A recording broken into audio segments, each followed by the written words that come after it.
Hi, good evening, everyone. Thanks for joining me again for another week of Bible study lesson. Tonight we are talking on jealousy and envy, everyone's favorite topic. So those are two words that nobody wants to admit to. Jealousy and envy, though, are not the same, that I have learned. I actually thought they were pretty much the same thing. And so envy is wanting... I want to make sure I say this right, is wanting what someone else has. Okay, so, and jealousy, just to make it clearer, is wanting to keep what you already have, like basically trying to protect it, like someone trying to steal your husband. That's jealousy. Versus wanting what car the neighbor has next door, that would be envy.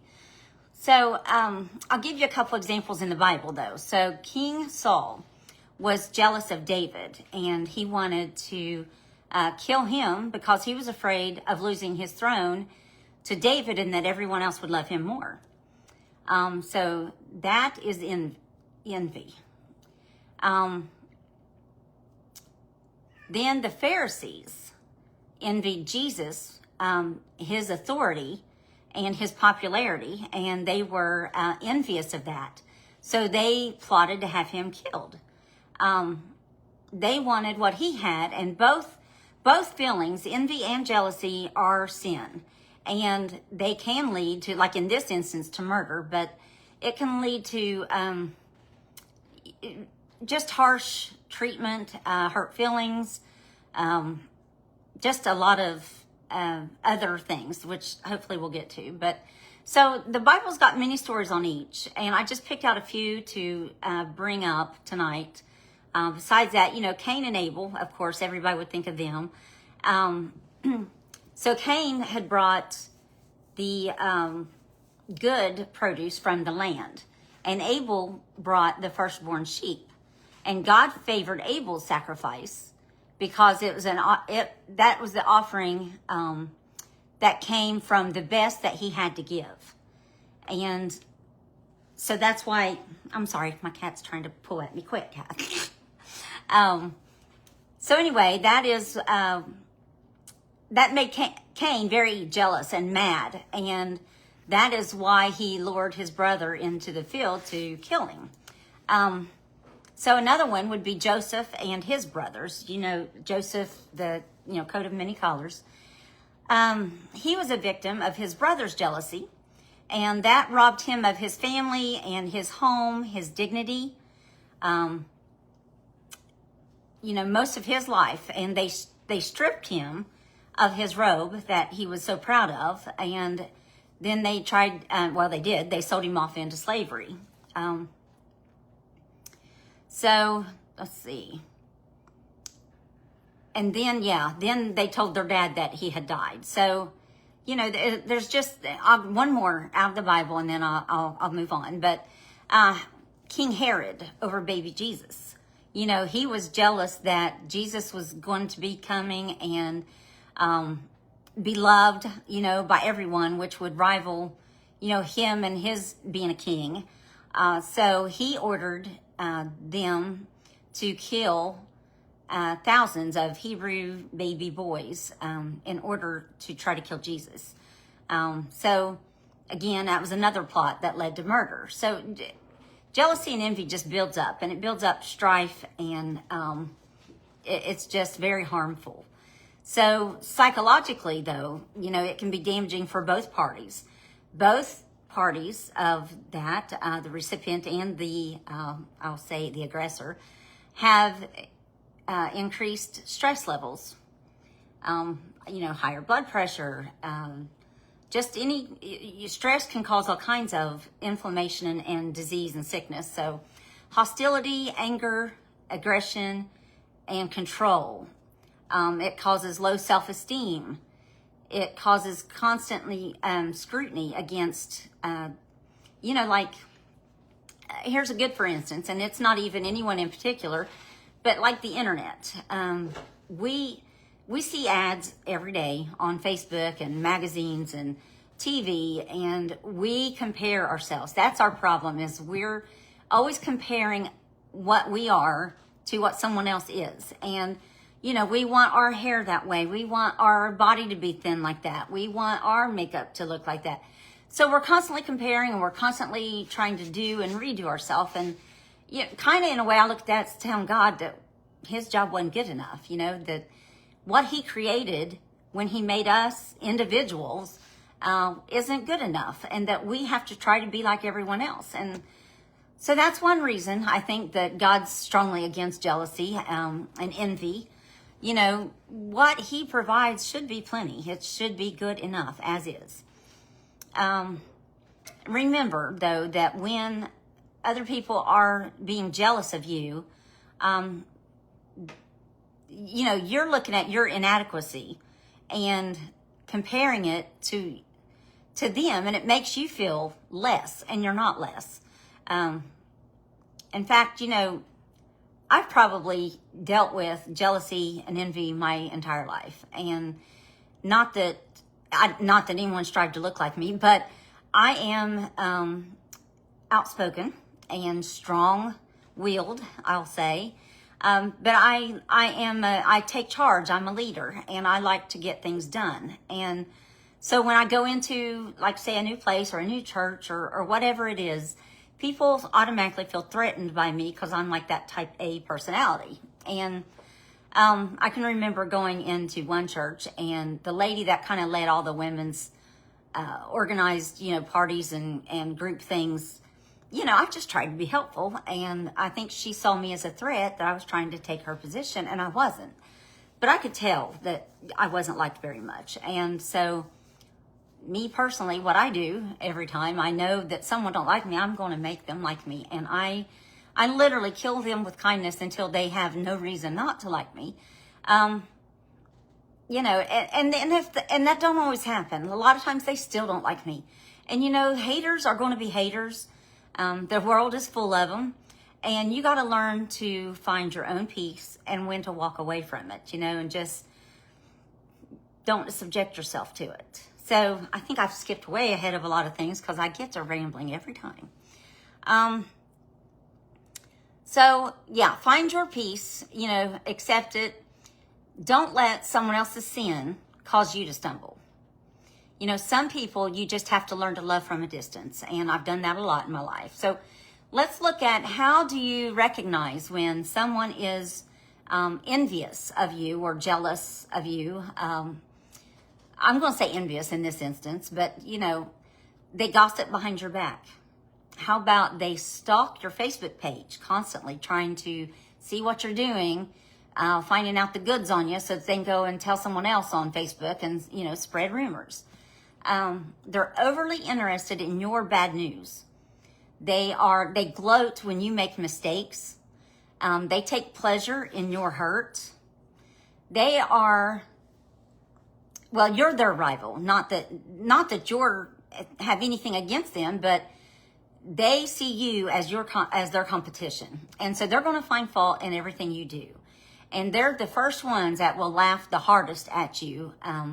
You know, publicly, they try to, like, make a joke, but it's at your cost. So that's how you know that people are not really for you. They're against you. And so now that we know what we're looking for, what do we do? What do we do about that? Well, that depends. So if you're the aggressor or the recipient. If you're the recipient, like I said earlier, there isn't a whole lot that you can do, except you can try to avoid the situation. And then you can recognize, though, that it's not you, it's them. So don't take it personal when someone's jealous of you. Your life is reminding them of what they don't have. And that's not your fault. That's their fault. You know, we're all born with, we got plenty of opportunity to make what we want of it. So just remember that everyone that's in your circle is not in your corner. So just to be clear on that, let's say everyone on your team does not root for you. So just know that. Know that there's always someone watching and waiting for you to mess up. And that's their sin, not yours. So now let's talk to the aggressor, the one, you know who you are, the jealous type all the time. And you're not likely going to admit that you sin and that you're doing this. But recognize that if you can't wait to be the one to spread the bad news and you're the first one to run and gossip about someone, and you find yourself stalking someone's social media, or you feel like someone's a personal threat to you, based on like how they judge or how they look, that's threatening to you. That's they move up in the, you know, the work world. They might take a higher position. That's just jealousy. And you know, life is not a competition. The only competition that you have to worry about finishing is the race to heaven. The rest of it is not. Anything can come and go and change in a blink of an eye. So what matters is how you live your life for God, and what, I guess, how you treat others. Basically, we're supposed to love one another. We're supposed to love your neighbor as yourself. And you cannot be doing that if you are jealous of them, and if you are envious of what they have. If you are talking about them and causing them trouble or causing them to stumble, you are not loving your neighbor. So to cure jealousy is to see it for what it is. It is dissatisfaction with yourself. So take that in. That is you being dissatisfied with you. And we have the right to be who we are. You know, not everyone's the same. Like I said, we're unique. And, you know, I like to think I've got my own quirky sense of style, and I don't want everyone copying it. I want to be me. I want to be original. But don't hold it against me. Don't be jealous of it. Don't dislike me because I have a different style than yours. So anyway, we all have our choice to live life our way, but you better make sure that it's God's way. And his way is without jealousy and strife and envy. So human nature, I know we all are guilty. We have all experienced these feelings at one time or another. I'm not going to sit here on a high horse and pretend that I am perfect, because I am not.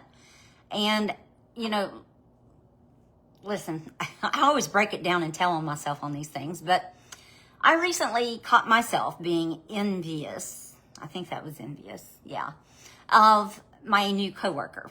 I've got a girl who has just been with us for like 3 months, and I hate to admit it, but I was sinning because I thought she got privileges that I didn't have. And she's been there 3 months. I've been there 25 years. You know, so I started the comparison game, which I should not have done. But I kind of thought, rather than sinning and letting that weigh me down, I was going to confront it. So I caught her in my office one day, and I said, listen, I got to tell you something. I'm flat out jealous, and I'm going to admit it. And I told her why. I told her I felt that there was some privileges that she was offered that I was not, and, you know, it bothered me. But no sooner than those words got out of my mouth, and I kid you not, I was not jealous of her. I realized she did nothing wrong. She didn't ask for privileges. She was a recipient, but, you know, in that same tune, I would never want that taken from her either. I would not want her to lose those benefits or privileges just because I was being petty. And that wasn't even what it was. So my issue wasn't even with her. She was not the object of my problem. I mean, she was the recipient of it, which then turned me to want to be jealous, but it wasn't even her. And so, yeah, immediately as I said it to her, I mean, we hugged, apologized, you know, I love the girl. I do. I dearly love her and glad she's there. She's helped me tremendously, but not as a coworker even. She is a good friend. I love her to death. And so anyway, I do feel bad. I repented. I totally don't have any of those envy feelings against her anymore. But we're all capable. And, you know, I realized, besides the fact she's not the one doing it, is that